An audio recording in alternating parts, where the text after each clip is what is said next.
Oh, may as well give them a test run. Well, at least they run true to size. My favorite addition to any box. The forbidden jelly. There's actually a battle this weekend I told people I wouldn't join. Unless these shoes arrived. And they've arrived. Oh.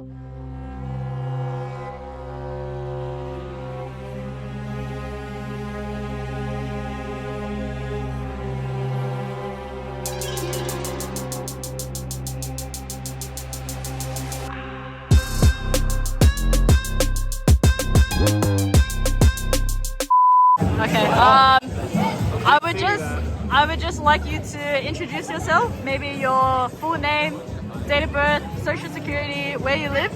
You know what? My name and number doesn't matter. What matters is Fuego. Okay, so who are you here to rep today? Fuego. Right, what inspires you and your style? My favorite crumper is BDash.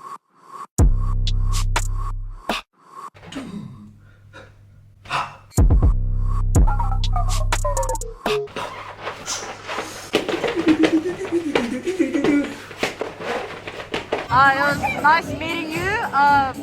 What was your name again, sorry? My name doesn't matter. Well, this certainly took a while to get to. What's good, everyone on YouTube? It's me again, back with another video. And today, we're going to try and figure out, are Fuegos the best dance sneakers in the world? No. Now, before you click off, why not stick around and enjoy the ride? Because in the months that I've been putting off this video, some interesting developments have happened. Namely, the main collaborator for the shoe that I bought, also known as the best crumper in the world, BDash, has had some serious accusations leveled at him for being part of a dance cult called 7M. Gotta give credit to that cult name though. 7M is a really quick way to let people know you have 7 million followers, or imply that you have 7 million followers. Who knows? For a brand person checking, they'll just see 7M and think, ooh, 7 million followers, we're gonna get so much exposure, this is gonna be great. Ooh. Now, I did a little bit of actual journalism and reached out to Fuego via email to see if they would say anything, and they actually came back with an official statement. So I'm gonna leave that full statement in the description, but the short of it is they won't be taking any action at the moment, just because a Netflix documentary isn't exactly a court of law, which, yeah, fair enough, but I mean, it is a cult. But with the preamble out of the way, it's time for me to get the shoes and really show you guys what we're talking about today. Can't look at these shoes without safety. And now that I have my safety on, now we can look at the Fuego low tops in the BDash blue colorway. Always have to wear the hang tag. Mandatory to wear hang tag. Hang tag. Now, in the many months that I've had this shoe, I've battled a couple of times, I've gone to a couple of jams with this shoe, but I've also even taken it over to LA, which funnily enough, I had a couple of dancers actually point them out straight away, so maybe they're a thing in LA, I'm not too sure. But I think the easiest way to structure this video is to just quickly go over the tech specs that are listed on Fuego's website and just get straight into it and see how much of it is actually true. Now, the first thing to look at are the use cases for this shoe, and Fuego lists two things for this: dance and streetwear. And, well, I guess it's a very subjective thing, but yes, I guess you can dance in them, and yes, I guess you can streetwear in them. We'll have a little bit of footage of my sick outfit that I put together with this shoe. It looks super hot fire, but I don't know. You tell me if that's streetwear. Now, on the website, they list the weight at 238 grams, which I guess you can say whatever you want if you're not going to tell us which size you're doing. It could be a size 4 for all I know. So after weighing the left shoe and the right shoe 3 times over each, to make sure we had a good average, the left shoe ended up coming out at 310 grams, while the right shoe came out at 320 grams. That extra 10 grams probably is the super hot fire hang tag, which is heavier than what they're claiming, but it is on the lighter side. So out of curiosity, I weighed two of my other dance sneakers that I like to wear. And as you can see, the Adidas Forum actually came in at 430 grams, which is a fair bit heavier than this shoe. While my MX1 Grandma Duvet edition came in at around 380 grams, despite the really thick midsole. I wanted to find a shoe that actually was close to the claimed weight. And it turns out my Zoomfly SPs came in at around 240 grams. So the claim weight would have been like proper light running shoe, but as it is right now, it is on the lighter side of I guess a average dance shoe.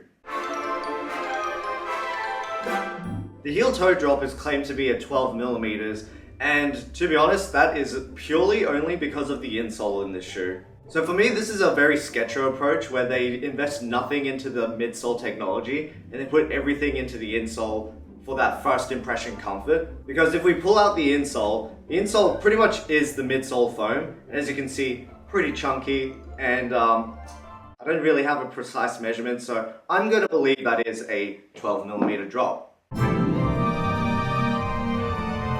on their scale for cushioning and flexibility, they claim this shoe has max cushioning and moderate flexibility. I guess cushioning wise, I will say it is fairly soft, but again, I call it the Skechers approach. It's mostly the insole, because once you take the insole out, this is pretty much just a brick.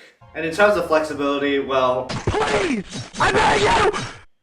I'll call that moderate, sure.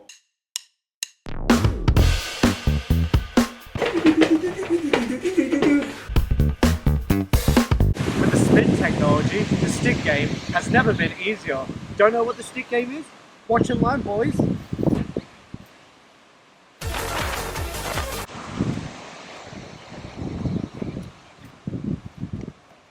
Oh. Oh.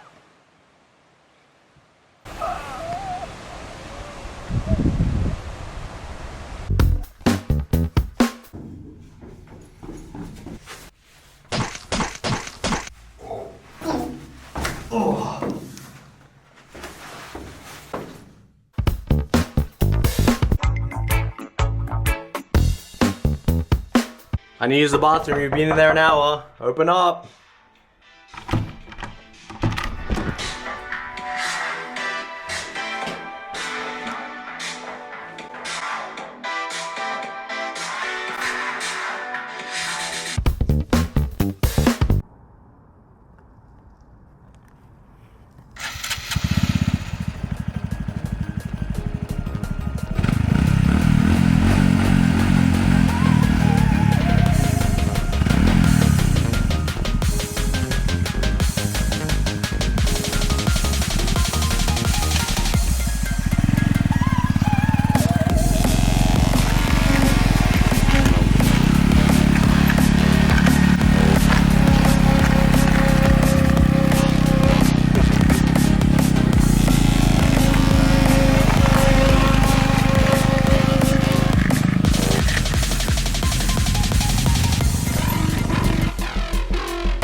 Now the big selling point that Fuego likes to always advertise is their spin technology, which basically amounts to these two very hard plastic parts that they put sort of around the ball of your foot and the heel of your foot. That combined with the lack of rubber on the outsole actually makes this shoe fairly slippery, and yeah, I guess you can spin around in it, but also you'll be sliding around a lot more than compared to, say, your regular dance shoe. But don't just take my word for it. I'm not a footwear designer. I'm not even an industrial designer. I don't know what I'm talking about. If only I knew someone who knew good footwear. Someone who made the best shoe. The Australian shoe. The most Esche shoe possible. So please, give a warm welcome to guest commentator, Sean McDowell. So unique outsole design, I would say probably priced accessible, right? Not the most expensive thing, no? Oh yeah, alright. Which I find slightly prohibitive. I think I would drop by 13 these. Sure, yeah, let's go. Fuego, yeah. Hot file, right? Super hot file, yeah. Love it. I would want the pivot point to be on your first metatarsal head. So I would talking about being a bit further down. Should be. Yeah. Okay. Yep. Too high up. It's a little too high up and a little too center. You heard it here, folks. There you go. And it was interesting to hear his perspective on a more sports approach to the pivot point. I wouldn't really know how much further you can take it down, but there you go. Now, I hear you say, wait, you're a no-name dancer. What do you know about good footwear? If only there was some place where there are a lot of dancers that are famous, internet famous, world famous. And what if that world famous dancer didn't just look at the shoe? They actually tried the shoe on and have very strong opinions about what they tried. Ladies and gentlemen, please welcome our next expert on this rather dubious, long, and very drawn out sneaker video, Tabo. Alright, Tabo, what do we think? I got no toe. What are you thinking about these Fuegos at the moment? Whack! This is for whack with animation. Oh no! Oh no! I don't have toe either. But I need the toes. You need the toe. I need the toes, yeah. Fuego, implement a stronger toe next time, okay? I need the toes. Yeah. I need the toes. That one you can't hold it at all. Nah, None. no go, No go. no go, no go. With guest commentary from the very animated BDash and Clocks. I mean, what do you guys think, just looks wise? This part's cool. Looks wise, I think it's It's not bad. I've seen up here. I feel like the aesthetic design looks more like a running shoe than like a dance shoe. Fair enough. But And I actually wouldn't have noticed that it was Fuegos until I saw the bottom. The bottoms, okay. How's the pivot? How's the spin? Pivot here, yes. Pivot But on the this is heel. only part of it. We pivot here too. More on the toe. there is something on the toe, isn't there? No. I mean, like there's a big one, right? there's the big one on the ball of the foot, but not necessarily toe. right on the tip of The like big the toe big right toe. Oh, on the toe. Yeah, Okay. because like it's more on the ball of the heel, ball of the foot. Ah. Whereas, So you turn, yes. yeah, A little bit, but almost never turn right here. We turn right here. yeah. But that may be just for animation, as opposed Yeah. to because most dancers, if you're like wearing this for like salsa or something, right, and you need to like do some like partner- Well, I mean, this particular pair was supposedly the BDash pair, so I mean, if BDash crumps in these, then I'm not too sure about it. Now, I'd say the LA dance scene is pretty strong, so when they say something is whack, I guess it's whack. Alright, the glasses are off. Let's be a little more serious. Do I think they're actually a bad shoe? Not necessarily. I personally think that this particular low top, the collaboration with BDash, actually looks pretty good. I've always been a fan of, you know, the sort of teal blue color, and whenever it's on a shoe, you're always going to get bonus points in my book. I do think they are overpriced, given that right now on their website, they have the shoe listed for, I think, like $195, like 200 Australian dollars. Plus the fact that I'm here in Australia, shipping ends up being like 50 bucks, so I ended up paying like $250, $260 for this shoe. I can hear the ducks outside, god damn it. Alright.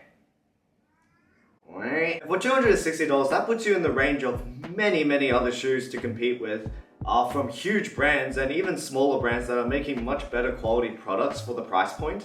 Now, the spin technology and the slipperiness gimmick is actually pretty decent in some cases for certain dance moves, but I think generally as an overall package, I think you do have better options for that price point. Aside from the shipping in my country, if they could bring this shoe down to about $100, I could actually see this being a pretty worthy option as a dance shoe. But as it stands right now at almost double that, I just don't see it as worth it. And certainly not the best dance shoe in the world. But that being said, I'd actually like to know, for any dancers out there, what are some of your favorite shoes to dance in? I certainly see many interesting shoes whenever I go out dancing, and you know, I was doing some shoe spotting when watching the Breaking Olympics. So sound off below and let me know what you guys actually wear, because I'd be curious to hear what other people find comfortable. So like, comment, subscribe, leave a comment in the comment section down below, and until next time, catch you guys in another video. Oh, the most Fuego of reviews. Whee!